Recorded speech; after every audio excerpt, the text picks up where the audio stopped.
In this video, we are going to discuss the attach curves command. Very, very useful NURBS modeling command when you need to take two curves and make them one curve. So really quick, let me create a couple of curves to do this on. So here's NURBS curve number 1, and I'll press Y to re-invoke the tool, and here's NURBS curve number 2. Press enter. Yeah, two curves. Now the easiest way to use the attach curve tool is just to select your two curves and go under edit curves. You'll find attach curve very close to the top. And we'll start off with the options, though I'm not really going to change anything. In fact, let's make sure that I have everything reset, and I'll just hit attach. Now here's what we have. We have our two curves attached into one. You'll notice we still have our original curves. They have history on them. So some interesting things going on here. And we'll talk about why this is taking place now. So let's go back under our options. Our first option is attach method. This is how we are going to go about attaching our curves, whether we want to simply connect them, which typically leads to a more angled approach to bringing your two curves together, or whether you want to blend them, which leads to a smoother end result. We'll start off with connect. And if I just go ahead and hit apply, you will notice that if I move away from my originals, I have a curve that is nice and angular. So it's like the two curves were just literally joined right there where they should be meeting. So we'll go ahead and undo that, or basically delete that out. Now, underneath Connect, we have the option to keep multiple knots or remove them. And when you tell Maya to keep multiple knots, that means you have several edit points stacked all on top of one another so that you can have a nice sharp corner in your NURBS curve, which you can see here when I hit apply. You actually saw it a second ago. And if I were to come in and select a control vertex, it's a nice corner that I can adjust. So you don't have to have a flowing curve. If you were to... let me undo that. Switch off multiple knots, basically tell it to remove those multiple knots. You end up with a connect that is a little bit smoother. So it's not quite as smooth as blend, which we saw earlier, but it's not quite as sharp as keeping your multiple knots either. So we have kind of a nice little corner here. Now at the very bottom, we have the option to keep our originals. I'm going to leave this on throughout just so that you can see what happens. But if I were to switch this off, you'll notice that those two original curves that I had are gone, just something to be aware of. Also be aware that if you lose your originals and you start trying to move this curve around, sometimes you can get errors because of construction history. So be sure if you've done this, you go in and delete out your history, and then you can move the curve around however you like. So let me undo all the way back. We'll leave keep originals on again just so you can see everything. Now, switching over to the other attach method, blend, we're going to end up with a more flowing curve as we attach our two curves together. Now, let's take a look at some of the explicit settings for blending.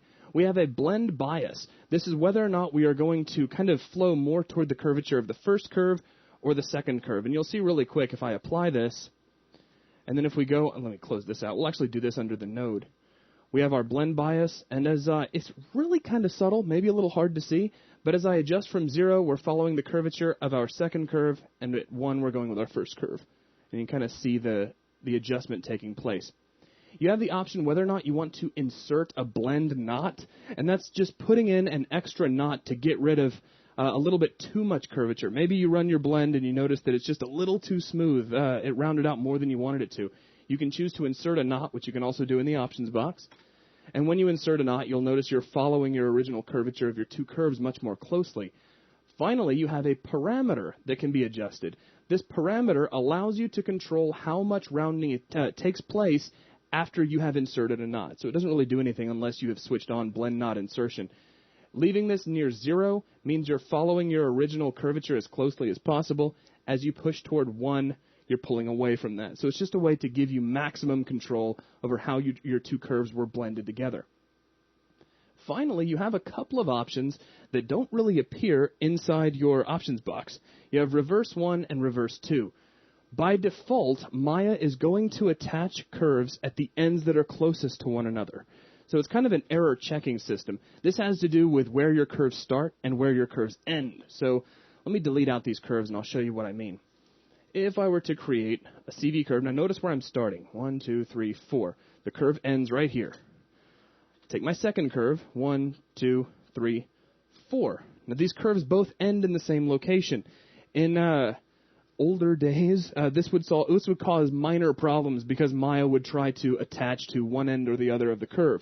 So what's going to happen if I just select both of these curves, go to Edit Curves and choose Attach, it attached just fine. Even Maya didn't have to reach around and grab another end of an opposite curve because it saw that those two ends were near one another, and it reversed one of the curves for us.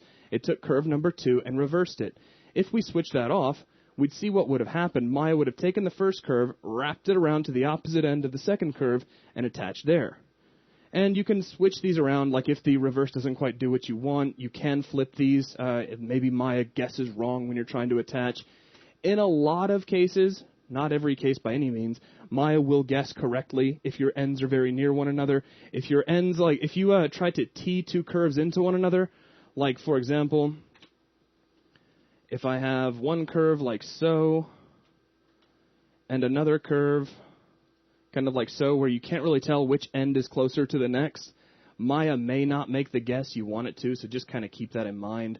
And you may need to go in and switch off reversing and switch back to the other curve. Just something, to keep in mind when you're attaching. One more thing to add in, and that is that if Maya doesn't always guess the way you want, you can explicitly tell it exactly where you want the attach to take place. And you're also not limited to doing just the ends of the curves as well. You can use curve points to designate exactly where on each curve you'd like the attach to take place. So we can look at that real quick by creating a couple curves.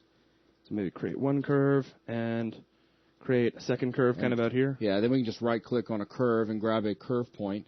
Now you can drag to where you want the attach to be. So you could drag all the way to an end to tell Maya this is exactly where I want it to be, and we'll do that on the other one as well. Drag to the end, and then we can tell it. Hold down Shift, that'll help. And then we can go ahead and tell it to attach, and now this, we tell Maya exactly where we want the attach to appear. And then we can also go in there, and we can undo that real quick, and now drag halfway on one of them. So maybe like about so. Yeah. And like so. Yeah, and then we can tell it to attach. And again, we're telling it exactly where we want the attach to take place at. And of course, this is very simple examples, just using a couple curves. But when you get into more complex curve networks as you're modeling with NURBS curves, this can become very handy. Absolutely. You'll be using this quite a bit as you do NURBS patch modeling, because you have to set up curves that you have to attach and detach over and over. That's right. So get used to playing with this. Get used to the kind of shapes that you get when you connect versus blend. Sometimes it'll be more prudent to blend than connect and vice versa. That's going to wrap it up for this video. Thanks a lot.